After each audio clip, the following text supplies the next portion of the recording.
recent book we wrote with some colleagues about how to build a sustainable and a profitable business in Africa. And so for that, I think what I should do is just quickly go through some of the slides on what's happening on the continent when we wrote the book, what we found in terms of the trends, the strategy we're recommending to build these businesses as you all, I guess, are looking to scale up your businesses. And then we can have a discussion after that, right? And the reason we, I always say it's important to actually, have these discussions is because when the global media talks about Africa, they typically talk about three things. They talk about conflict, they talk about crisis, and they talk about corruption. So we looked at it, this is a bit dated now, but we just picked 1 week, right, in 2017, and looked at the New York Times, and we could have picked any global media. I looked at what are the articles they wrote about the continent. And in that week, they wrote 5 articles about Africa. One was about the Boko Haram crisis in northern Nigeria. One was about the migrants trying to flee into Europe. 2 were about corruption in Angola and I think Tunisia or DRC. One was about conflict in DRC. Right, that's what they wrote about. And we said, these stories are important to tell, but on their own, they don't give a fair assessment or an objective assessment of what's happening on the continent. Because if you look at the numbers, it tells you a different story. It tells you about a continent that is where GDP has tripled over the last sort of 10, 15 years to reach over $2 trillion. It tells you about a continent where we've been able to take 50 million people out of poverty. Right, this was before COVID. Unfortunately, a number of them have dropped back into poverty. We're able to lift 50 million people out of poverty. Again, not enough, but a good start. A continent where infant mortality has actually diminished by 50%, has reduced by half, right, over this period. And a continent that's more educated with a literacy rate of about 65%, and it's rising, a youth literacy rate of 70%, and with a number of countries where literacy rates was over 90%, right?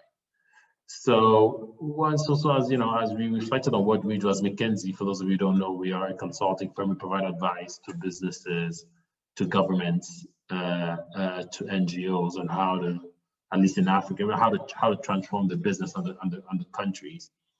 But in Africa, we also feel it's very important that we use all of the knowledge we've gained and the data we've gathered to actually tell a much more objective story about the continent. So we started doing this in 2010. We wrote our first report called Lions in the Move, which was incredibly well received.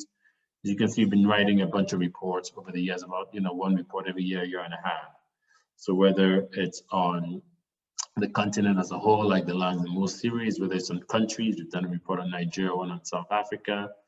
Whether it's on sectors, we've done a report on digital, we've done a report on China, Africa.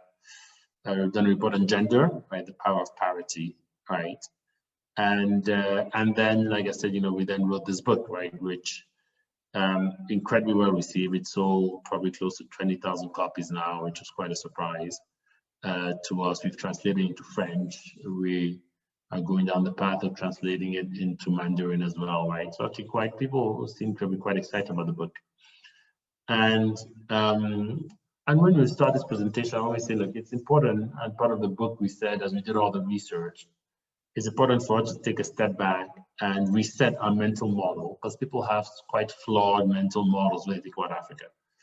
So I'm trying to what to be a huge advantage to help yourself not get eliminated. So as long as we stay ahead.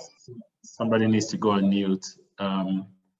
So maybe it's easier because initially we'll do this as an interactive thing, but maybe it's easy for me to just give you the answers. Hopefully you know them all, right? Given that you're Anzisha fellows.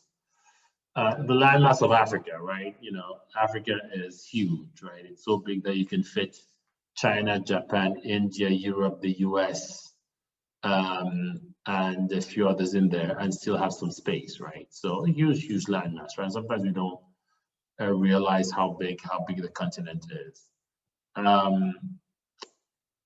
The second is, the World Bank puts out a report on the fast-growing economies every year. The IMF also puts it out. We're looking at 2018, and that was the case for 2019. We need to figure out what the numbers are for 2020. But of the 10 fastest growing economies in the world, actually 6 were in Africa, right? And it includes the top two at the time, Ghana and Ethiopia, which are still, even despite COVID, recording decent growth rates. Then you had Cote d'Ivoire and Djibouti, you had Senegal and Tanzania. So 6 of the top 10, 4 of the top 5, by the way, right? And also the top 2 fastest growing economies in the world were in Africa, right? Third question is, the World Bank puts out a report called Ease of Doing Business, where they actually rank countries on how easy it is for businesses to operate in those countries. And then every year they put out the top 10 reformers, the ones that have done the most reforms to enable businesses to operate more easily in the country. And of the top 10 reformers in the world, this was 2 years ago, 5 were in Africa, right? So look at a country like Rwanda, which since the World Bank has put out this report of all the countries in the entire world, Rwanda is the one that has reformed the most, right? Look at a small country like Togo, right? Togo was the #1 reformer in East Africa and West Africa, and the #2 in Africa, right? They actually scaled up and actually they're one of the top 100 reformers in the world now, right? So in number, and then you see Cote d'Ivoire, you see Kenya. So again, a lot of reforms going in. Again, we're going to come back to what needs to be done. We still have a lot to do, but a lot of work going in to figure out how to improve the business environment for our companies across the continent. And then finally, my favorite question, right, which I always ask when we do these presentations, how many companies in Africa make $1 billion or more of revenue? And it took us, it took us a couple months to actually build this database, right? We built it from scratch, but nobody had the numbers, right? And now we update it every few years. I think we're due to update it this year. The last time I updated it was about 2 years ago. And it's funny because each time I ask this question, people will tell me 50, 20, if people are quite optimistic, they'll say 100. The most optimistic will tell you 150, right?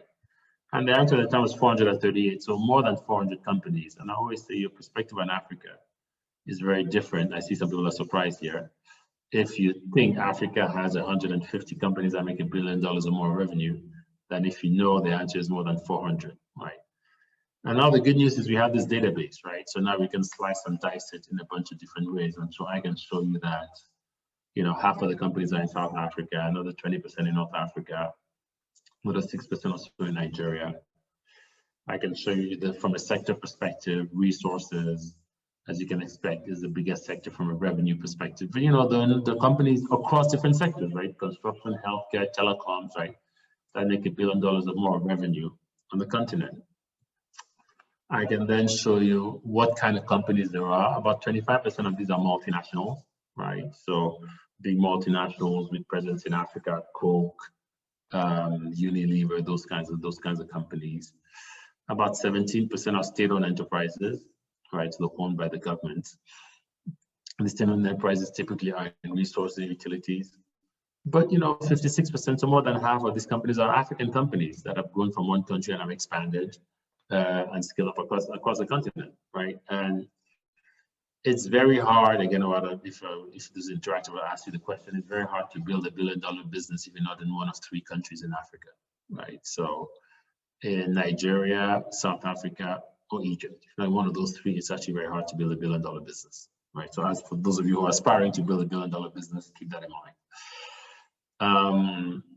And then finally, about 40% of these companies are public, 60% are private. And for the public companies, we were able to then compare their performance because they're listed to the peers around the world. And you can now show from a fact-based perspective that companies in Africa tend to grow faster. You can see sort of they're all above most of them are above the line across the different sectors. And they tend to be more profitable as well from a margin perspective than the global peers. And that's why folks are excited about Africa, right? The growth prospect, but also is a continent where you can actually make very good money. Like even now, right? You have to structure your business model right, and we'll come back to that. But you can make very good money. So that's sort of what's happening on the continent. Now we started by saying, look, let's understand the trends that are shaping Africa, because those trends will then have an impact on the kind of businesses you want to build. And we found 5 trends, and in typical South African fashion, we called it the Big Five. The Big Five. So let me go through them very quickly. The first one is the population, right? Young, fast-growing, urbanizing. And I always say, all those 3 terms are important, right? Africa has the youngest population in the world. The average African is 19. And you have countries like Rwanda where 75% of all grantees are under the age of 30, right? So to give you an anecdote, there are more babies born in Nigeria every year than in the whole of Western Europe. So if you're a baby foods company, or if you're a diapers company, where do you think your growth is going to come from, right? It's fast growing, right? We have 1.2 billion Africans today. 1 of every 6 people in the world is African. By 2050, we're going to be 2.5 billion. 1 of every 4 people in the world will be African. By the turn of the century, these are UN numbers, right? They project we could be up to 4 billion, 1 of every 3, right? And so imagine then, if you're a quarter of the world or a third of the world sits on the continent, like how can you not have exposure as a business to the continent, right? Now, there are a number of risks associated with that, which we can come back to, but there are huge opportunities as well, right? And it's urbanizing, right? We are the fastest urbanizing region in the world. Every year, 24 million Africans leave the rural regions and move to the cities, right? And urban African makes about 2 to 3 times more money than a rural African, or than the average across the country, right? So you pull that all together. As part of the book, we interviewed a number of leaders, right? Public, private, African, non-African, who really understand the continent. One of the leaders we interviewed was Tidjane Thiam. So Tidjane was an ex-McKinsey. He was CEO of Credit Suisse. He was the first Black CEO of a FTSE 100 company when he ran Prudential in the UK. And he told us that this reminded him of his experience in Asia when he ran Prudential. Is based in the UK, but it's a global company. He said, when you have a growth in population and combined with a growth in disposable income, what you then get is an exponential growth in demand. And that's what we're seeing across the continent. And the question then is, how will we fulfill that demand? And that brings us to the second point, which is more and more today, that demand is fully fulfilled in Africa, right? We're still importing too much, but we're importing less than we used to import. We're starting to manufacture more locally, right? So we started by saying, how much actually do we manufacture? How much in terms of goods do you manufacture in Africa today? And we looked at the World Bank and AFDB and all of that. We couldn't find the number. So again, we did a bottom-up exercise to show that, and it showed that we manufacture $500 billion worth of products in Africa today. About 70% of that is manufactured in country and consumed in that country. About 10 to 15% is manufactured in country and exported to the rest of Africa. So that's sort of the intra-Africa trade. And about 15-20% is manufactured in country and exported to the rest of the world. Right? We believe that 500 billion can grow to $1 trillion. Right? We definitely should be manufacturing more in Africa. Even though, look at the growth of the manufacturing sector, it's been growing the last 15 years at 2.5% per year. That's the same growth as the sector has been growing globally, right? At the same time, China has been growing manufacturing 15% year on year, and Vietnam 13.5%, and we are sitting at 2.5%. So again, huge opportunities to do that, right? And so you're seeing a lot of these discussions about import substitution, countries saying, look, like I look at Dangote always says, it's like when you import products, you're exporting jobs, right? You're creating jobs in the other country where they're being produced.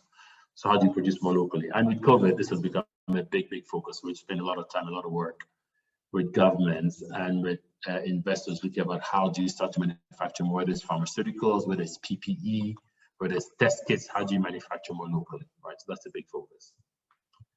The third is infrastructure, right? This is one where we've really underperformed big time as a continent, as we all know, as we drive around and, live across Africa. But again, there's a big push to address that, right? So whether it's roads, rail, airports, seaports, we're underperforming as an asset class, right? So, but the reality is 15 years ago, we spent $40 billion a year to build infrastructure in Africa. Today, we're spending $80 billion a year, right? So it's double. We do need to spend 150, right? So we're far from where we need to be, but we made progress, right? And this is where you see a lot of focus of the development partners, the World Bank, the African Development Bank. You see big infrastructure funds that have been set up that are helping to drive this Africa Finance Corporation, AFC in Nigeria, Africa 50 in North Africa. You're seeing also we're leveraging a lot of technology. If you look at energy, right? In the past, to get power to a village, you'll have to build the transmission line all the way to that village.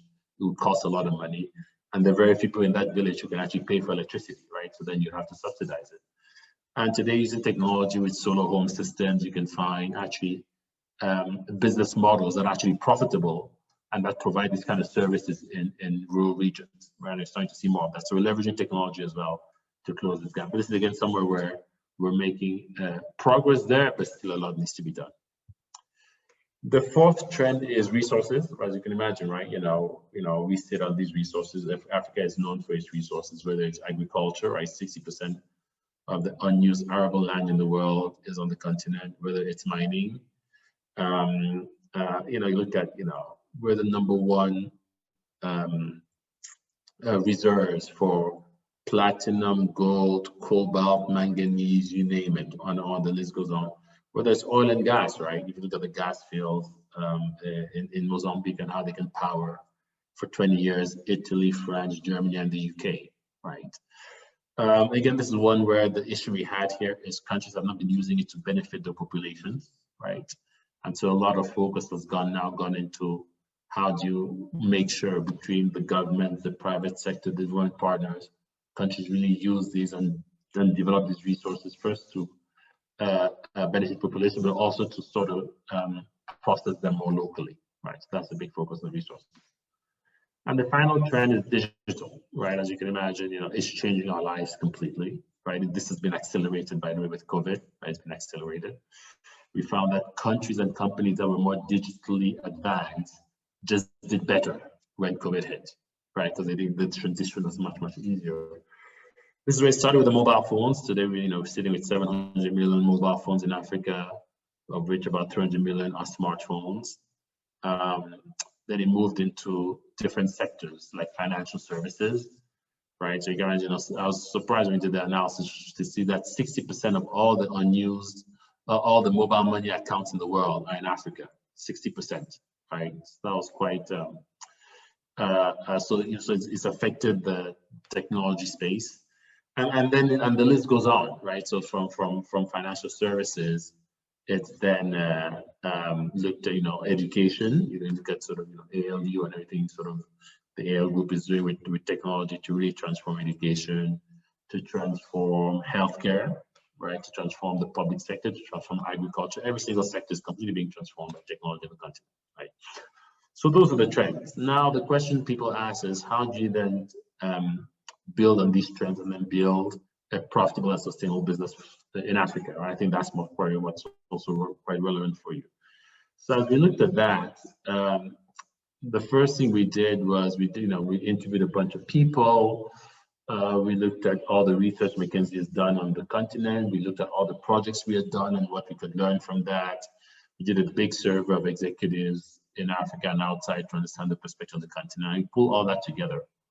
And then we went on to interview people, right? So you can see the pictures here. We try to be as precise as you could be. Everybody from Ngozi, right, who's now the head of the WTO, to Akin, who's president of the African Development Bank, to his predecessor Kaberuka, to folks like Tony and Lumelu, so a bunch of the African entrepreneurs, Aliko Dangote, but also some of the public sector leaders like Vera Songwe, who runs the UN Economic Commission for Africa, Gwasa Michel's, Nelson Mandela's widow, to entrepreneurs, right? Young upcoming entrepreneurs, Brooks Washington, who has a big fund where he's investing in a bunch of startups, Tayo, who started Paga, one of the leading mobile payments companies in Nigeria, to Fred, for example, and people like that, right? So we're quite, and then some multinational CEOs, so the CEO of Total, right?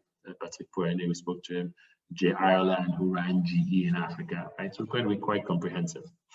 And what we then came up with is sort of, this strategy, right? Where the really 4 strategic pillars, and I'll talk about them quickly.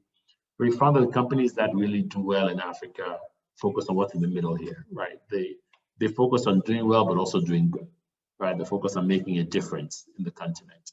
And I think that's really what differentiates them, right? Because they're not here to just make money, but they're here to help transform the continent. They need to make money for the shareholders, they do that, but they're here to really transform the continent. So let me talk about each of these very, very quickly, and then we can just have a discussion.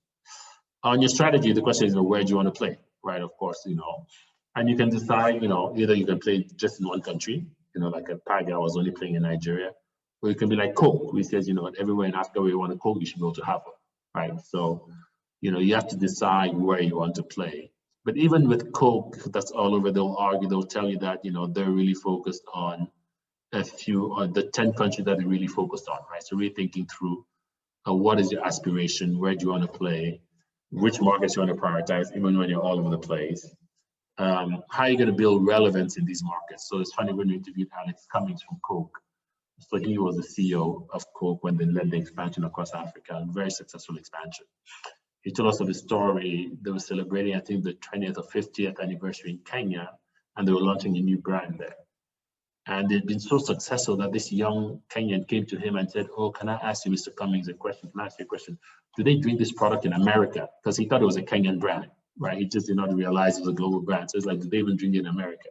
So that's how relevant they were to the local markets, thinking through about how you're going to be relevant in whatever market you play in. And then what is the ecosystem you need around you to build, right? The suppliers, your distributors, your partners.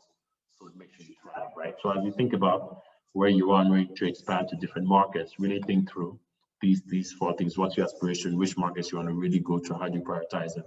In each of these markets, how are you going to build scale and relevance? I always say being a small player in a small market is a distraction, right? So if you're going to go somewhere, how are you going to build scale in those markets? And who are you going to partner with to make that happen? So that's the first thing. The second is innovation. We were actually quite impressed by all the innovation we uncovered as we did the research for the book. That we put out an article, and it was published in the Harvard Business Review, called 6 Innovations from Africa that the world should know about, right? And there were just so many. So I'm just going to highlight one, right? And it's Indomie. So those of you from Nigeria would know this quite well. But these guys are saying, 30 years ago, Nigerians had never heard of Indomie. They didn't eat Indomie. They didn't know what noodles were. Nothing, right? These guys came from Singapore, and they built what we believe is the most successful consumer brand in Nigeria over a 30-year period. And they did that by innovating constantly, right? So they started first innovating from a taste perspective, right? So they said, that's even from the distribution. They say, how do we want to make sure that we get this in Nigeria? The 1.2 million outlets. So he said, how can we get this to every single outlet in Nigeria? That was a big focus, right? So they innovated, and how they're going to get it to outlets, how they're going to get pull from the outlets, how do you start with big trucks and you go to smaller cars, you go to donkey bags, you go to people in wheelbarrows, whatever it takes to get this to an outlet. They did such a great job at that when Kellogg, the US company, wanted to come to Nigeria, they said, look, we're not going to redesign and build a whole new route to market. Let's carve out this Indomie's route to market. And they paid $450 million for half of that business, just for the distribution business, right? So they could then put the Kellogg products on top of that distribution network they've already built.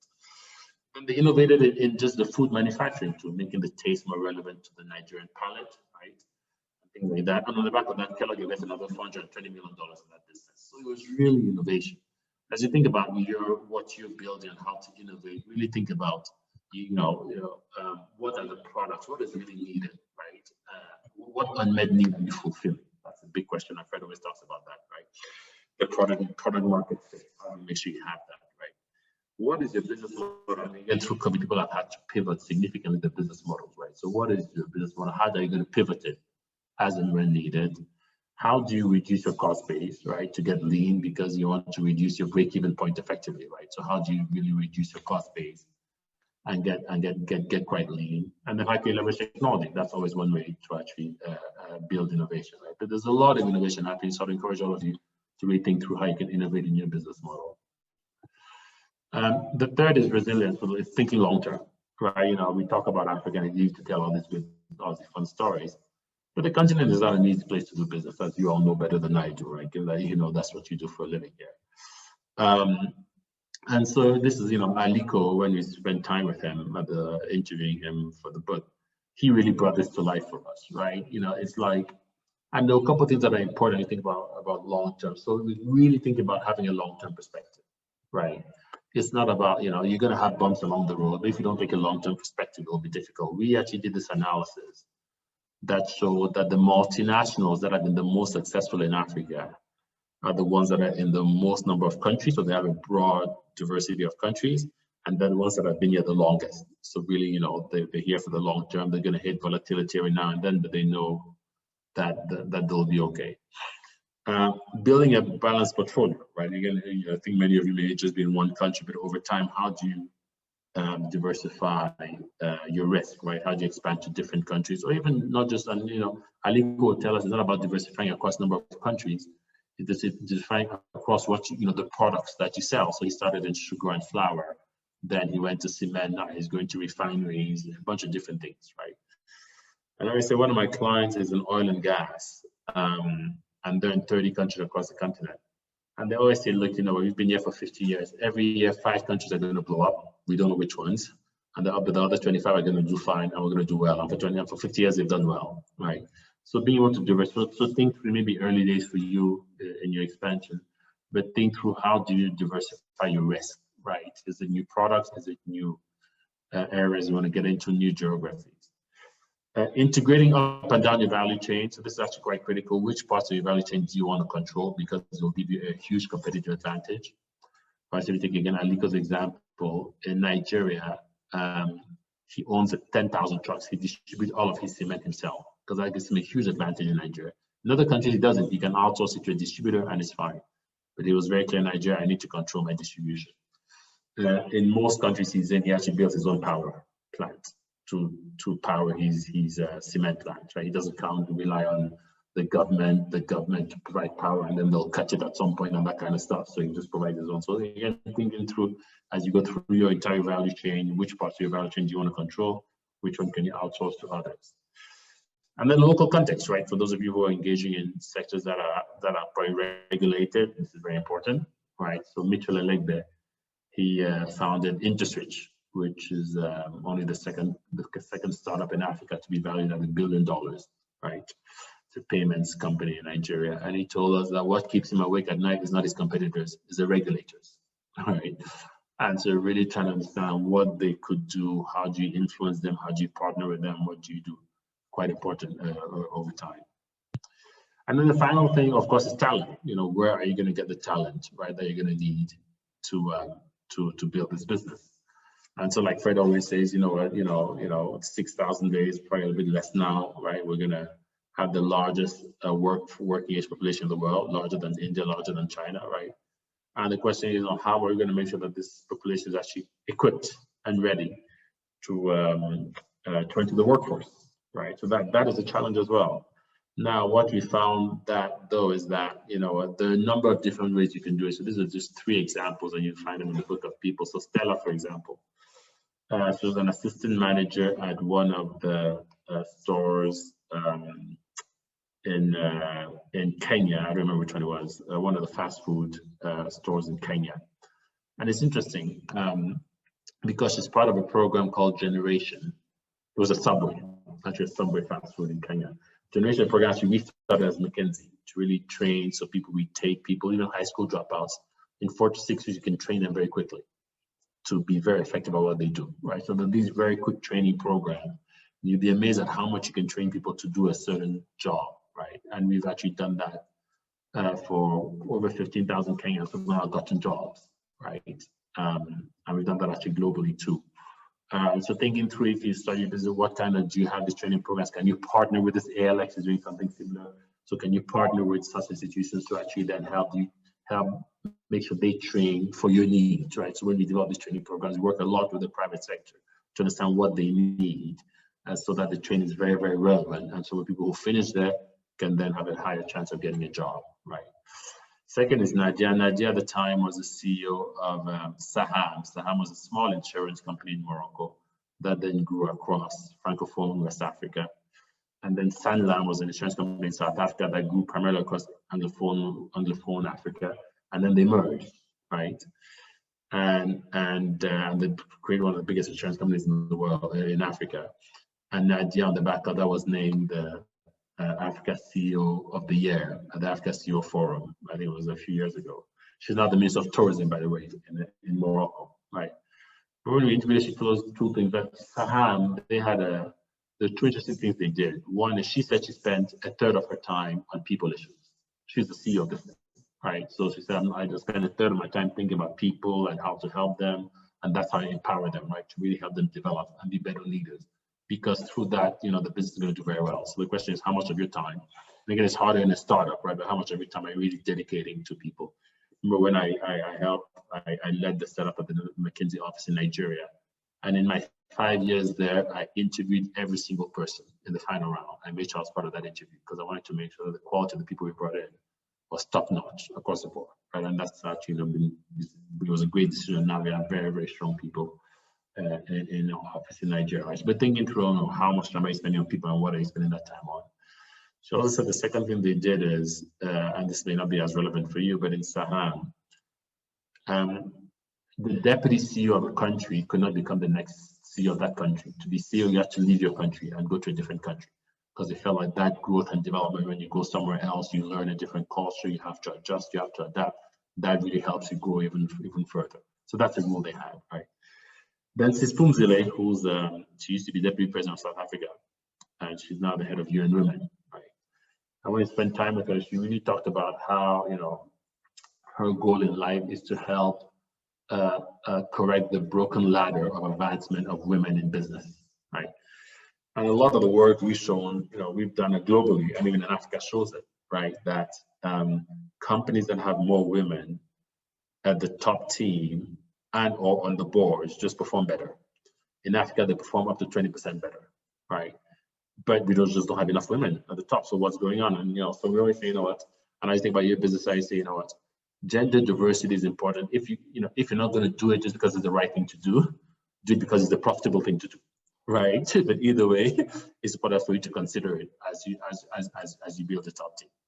So that's it on talent. So just again, just to end, let's say those 4 things are important. But at the end of the day, the companies that do really well are companies who focus on the middle here, who focus on I'm here because yes, I need to make money in Africa because it's important. I need to reward my shareholders, those who invested in me, the investors. Yes, they need to get rewarded. But I'm here for a bigger cause. I'm here because I want to make a difference. I want to provide, affordable and good quality consumer goods to people who to people around the continent. I want to bring in energy people who don't have it. I want to bring telecom services or whatever you're offering, right? But think of it as, what is a bigger cause that you're doing? Because what's going to happen then is if you have a bigger cause, all of these issues you're going to face, and you're going to face many issues along the way, you'll be able to overcome them, right? Because you're going to be reflecting on, why am I here? What is my mission? What I'm trying to accomplish. And with that, as you overcome them, you'll do even better. You'll make more money. Your shareholders will be happy, and you'll transform the continent. Anyhow, I've spoken for a long time. Sorry about that. Hopefully, it's giving me a good sense for what it takes. I'm happy to take any questions.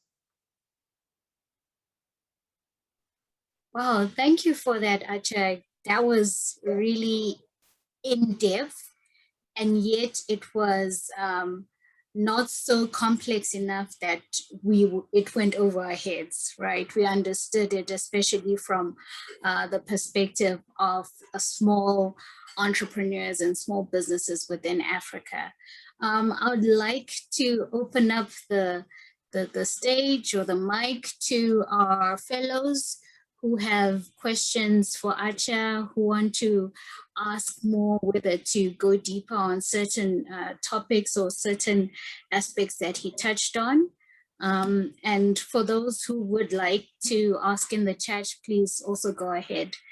I see we have a question from Chine, and she mentions that, yes, we need to develop more approaches that enables more women to get to the top faster so they can take advantages of the opportunities that exist, which we all agree on, right?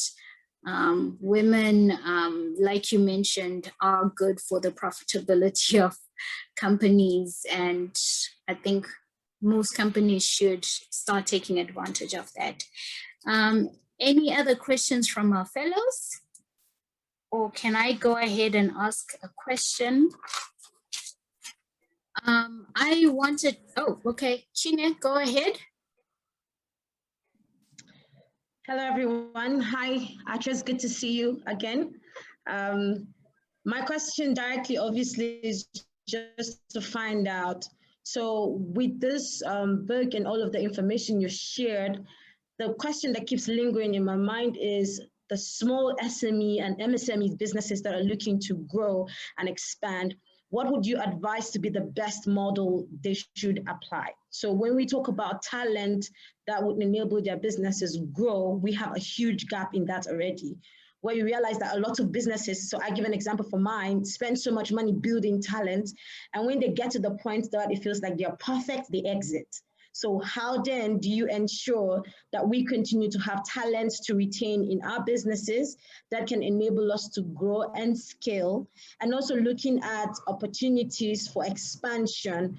I feel like the regulation, especially because you've worked in policy before, the regulation really deprives SMEs and MSMEs to even consider scaling up beyond their current model. So what can you advise that these small businesses like ours should look out for in order for us to, one, retain our talents efficiently, two, build certain models that can enable us scale outside of not just our countries, but also across the sectors that we work with in related countries in Africa? Thank you. Well, thanks, and good to see you again, indeed.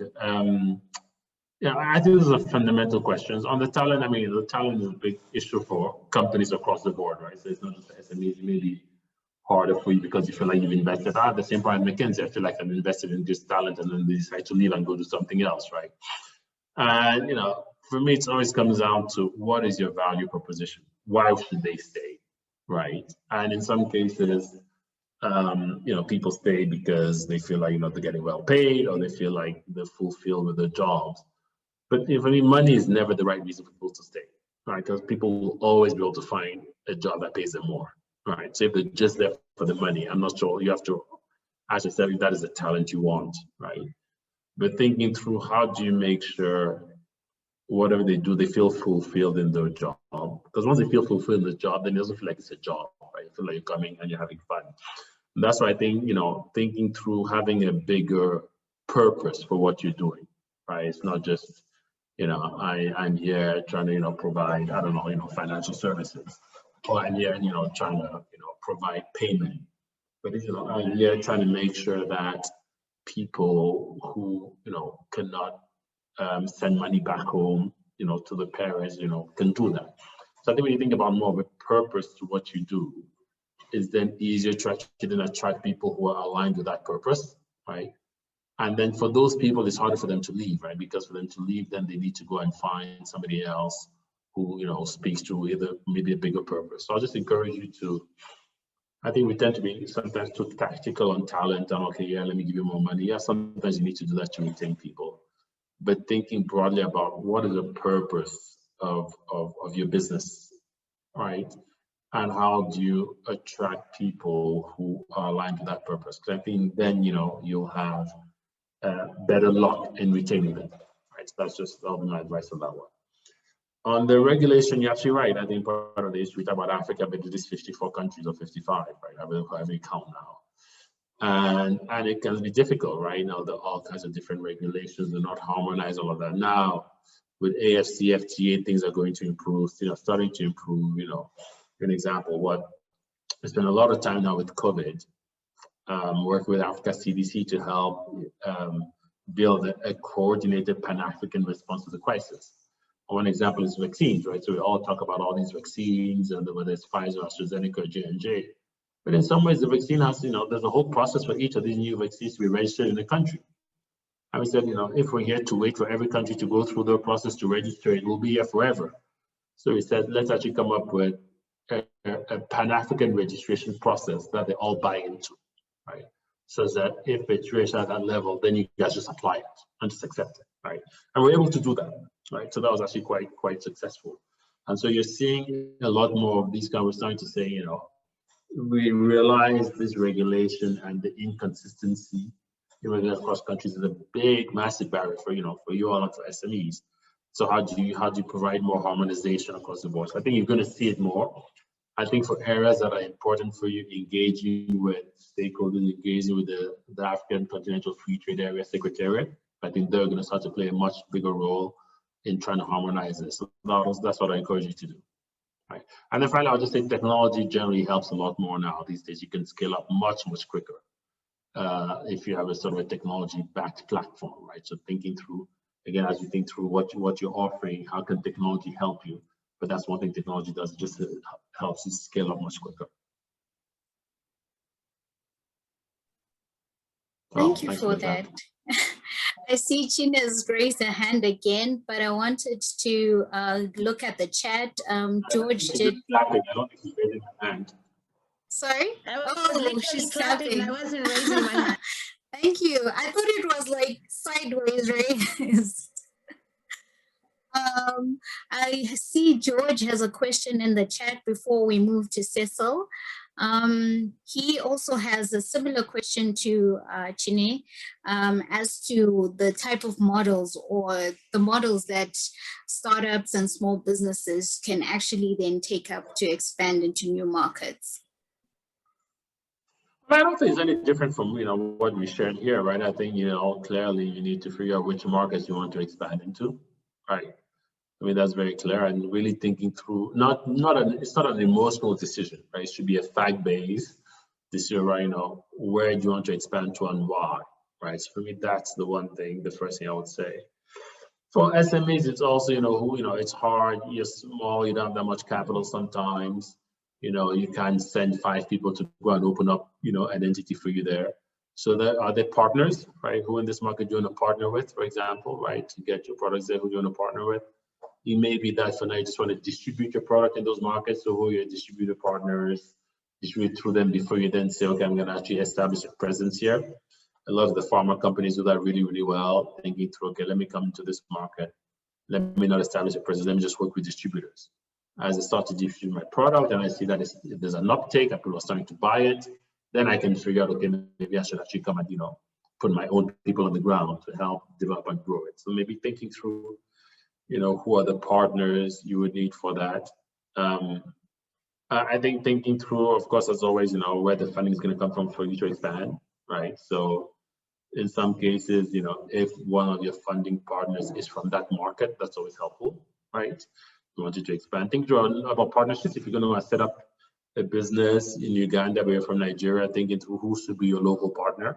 Right? Do you want to give a stake up, a small stake to this person? Do you want them to sit on board? But really thinking through what is the ecosystem around you. And it's usually, your ecosystem in your home country because you're from there, right? So you know exactly who to go to. And that's why I think you can leverage this group, right? You can leverage, different groups to really understand who are the right people. If I want to go to Uganda, talk to Isaac about, who are the right people I should partner with in Uganda, because, who are the wrong people as well, right? Because you'll always have people who are trying to come and partner with you. You're not sure those are the right ones, right? So really leveraging your network to understand, what is the right ecosystem you want to build and who to partner with I think will be very, very important as well. Thank you for that. That is great. That's so succinct and straight to the point. Cecil, would you like to unmute and ask your question? Yes, thank you. Good day, Mr. Acha. My question is, with your experience and clients in different sectors, do you think healthcare is a sector that is growing? And how do you think we can seize the opportunity, especially with what we've learned from the COVID-19 pandemic? Yeah, no, I mean, healthcare is a sector that everybody's focused on now, right? We're doing a lot of work in the space as well. And it goes everything from, how to rebuild the African healthcare system to ensure it's more equitable, right, and more more resilient going forward. We know there'll be another pandemic, right? So how do you prepare ourselves already now, right? A lot of the work Africa CDC is doing is exactly going down that path, right? So I think that's one at the macro, but also at the micro level, it's about, the challenge we had at the beginning of the crisis, even countries that had no ventilators, when we all thought ventilators was a saving grace. And you'll go and try to buy some, and then the US or some other country will come and squeeze you out. So we literally could not afford to buy these, right? We're being squeezed out. We didn't have enough test kits. We tried to go buy test kits, but the Europeans would just come and hoard them all, right? And so there's been a lot of push, and we've been a lot of work, a lot of that to say, how do we start to build more of our products locally in Africa, right? Even just for self-sufficiency, right? So we just did a big piece of work for African Development Bank, helping them think about how to invest in where they should invest in the pharmaceutical manufacturing sector and also in health infrastructure, right? And the big question is, how do you do that, right? So, you know, we want to build, you know, produce more. I'll give you an example, you know, of all the vaccines in the world, 25% of vaccines are distributed, of the world's vaccines are distributed in Africa, right? To help with polio and all of these ailments. But only less than 1% of vaccines are manufactured in Africa, right? So a big question, how do you start to manufacture more? Again, this is more not for SMEs, right? But if you think of that level, PPEs, equipment, you know, hand sanitizers, all these little things like face masks, right? You know, how do you, there's a big push now to say we need to produce many of these things just locally, right? And stop imports. Also because we realized from the beginning, we always said we want to produce more. We realized, you know, at the middle of the crisis, we're just being squeezed. These guys are, vaccine people are just blocking it and saying, you know, we're going to keep it for ourselves, but not for you guys. So we're like, oh, what do we do? So all this to say, I think you're going to see a big movement to manufacture a lot more of this healthcare and pharmaceutical equipment locally. And I think riding that wave could be important, right? You'll see a big movement to say, how do we build much more resilient healthcare systems? So, and a lot of that's going to have to be based on technology, as you can imagine as well, right? So riding that wave will be important. So I'd say, you know, definitely a much bigger focus on the healthcare sector, and with a priority on homegrown and African-grown solutions, right? In the countries we're trying to figure out through Africa's continental future area, because our markets tend to be too small, right? So if you're going to do it, you want to make sure you have access to a bigger market, right? So I'll say if you're in that space, make sure you ride the wave, right? But also try to, you know, engage with people who are setting the regulation, right? Engage with Africa CDC, engage with the AFC, FTA, whatever space you're in, right? Because you also want to be at the table when these decisions are made. So you kind of know where things are headed, and that could then help you figure out what to do with your business. Thank you. Okay. So I hope that answers your question. I see Jesse also has his hand raised. Do you mind unmuting and asking your question, Jesse? Yeah, thank you. Hello, everyone. Hello, Acha.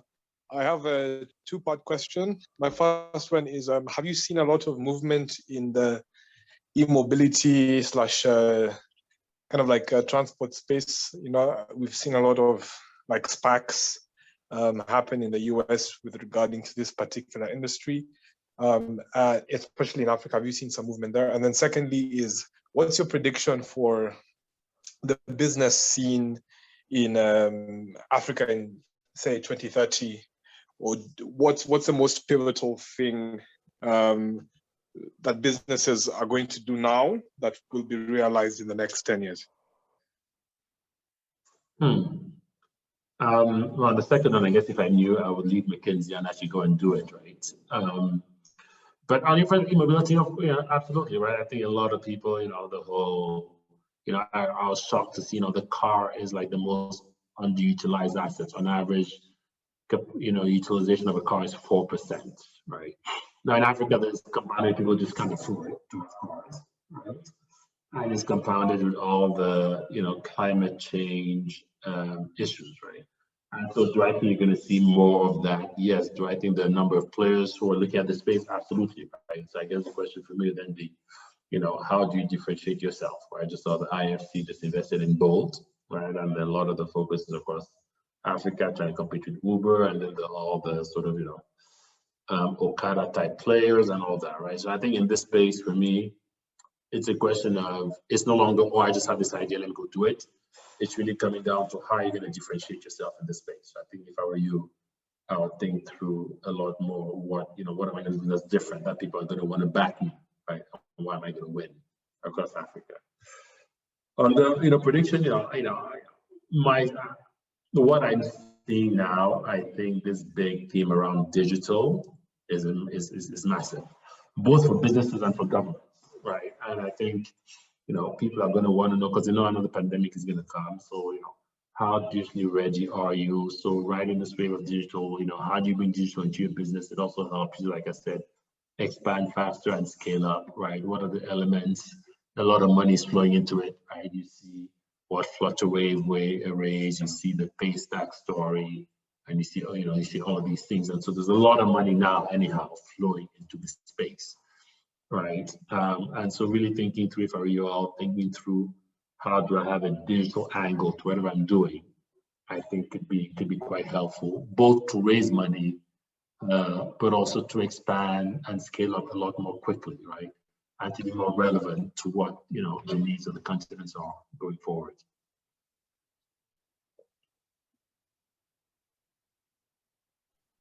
Okay, thank you for that. I hope that answers your question, Jesse. I see Chine has another question in the chat. She's asking about the inclusive registration process for businesses across Africa and how one can access it. I mean, this one is different because it depends on the sector, right? So a lot of people is being driven really sector by sector, right? So I think for me, the key message is, I think it's easy for you all to focus just on your business and do it. You see the people who've been the most successful are people who, in addition to focus on the business, are also trying to play a role in influencing what happens, because then they kind of see how things are starting to unfold and what that means for their business, right? So here's an example of GE. When GE set up in Nigeria, they had they signed a company to country MOU. So went to the Nigerian government and said, we're going to help you across 4 sectors: healthcare, transportation, oil and gas, and power, right? So every time there's discussion about these 4 sectors, GE was at the table when the government was thinking about what they should do with those sectors. And GE was incredibly helpful to the government in terms of thinking about it. But they were also doing that because they wanted to sell the locomotives and, you know, the boilers and all of that, right? So again, that's at a GE level. I think for you, thinking through, you know, based not just, you know, what you want to do with the business and you have to get the business successful. But I think part of getting successful is being plugged into the right networks. So I just think you think through what are the right networks you want to be plugged into, and, you know, using that as Anzisha as you know, as the base for that, or using the AL group as the base for that to connect with the right people. So then you can see what's happening. You can then influence in your space what regulation you want and how you want to harmonize this, what the actors who are looking to harmonize it. Can you sit on the panel or on the committee that's doing it? So then you influence the outcome, right? Because you'll do that, you'll make a difference in the continent, but then you'll also then have a much bigger impact on your business. Thank you. I know we're at time, but I just had one question for you, just to cap us off. Are you seeing any synergies? I know you work with a lot of governments and MNCs. Are you seeing any synergies between those MNCs, large companies, with any African local small businesses, whether it's joint ventures or just having them plug into the value chain of those MNCs?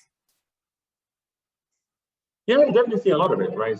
It's less around joint ventures, but more around plugging into the value chains, right? So I think we all recognize that, you know, by the way, the 90 million SMEs in Africa, you know, they contribute about 80%, 84% of all private sector jobs. And we know that we need to create more jobs, right? So that's where the jobs are going to come from. So I think all of these MNCs, again, that have this at the center, this whole idea, I want to do good, but also do well, right? You know, part of it is also, how do I help these SMEs be more successful, right? So how do I bring them more into my value chain? We're working on a program with EcoBank and AED and NEPAD to provide a big sort of program for SMEs to really help SMEs. It started at COVID, but now it's a much bigger program with training for the SMEs, with access to finance, with access to opportunities, and how do you guys access opportunities if you want to sell in other countries, all underpinned by digital platforms. I think you're seeing a lot of programs that folks are launching, both MNCs and corporates, you know, and, you know, and some of these Pan-African organizations to support SMEs, because we know that that's really where jobs are going to come from. So I'll just encourage you all to tap into those as much as possible, right? Because that will provide you some of the support you need. Thank you. That was actually really great. And thank you so much for your time, Acha, for spending such time with us, sharing your insights. And we've picked up a lot of gems on how innovation and value creation can be the stepping stone for a lot of small businesses and African businesses when they are trying to expand and grow their businesses. I would like to thank you on behalf of the Anzisha team, as well as the rest of the fellows. And this is where we'll be ending our webinar. And have a good evening, everyone.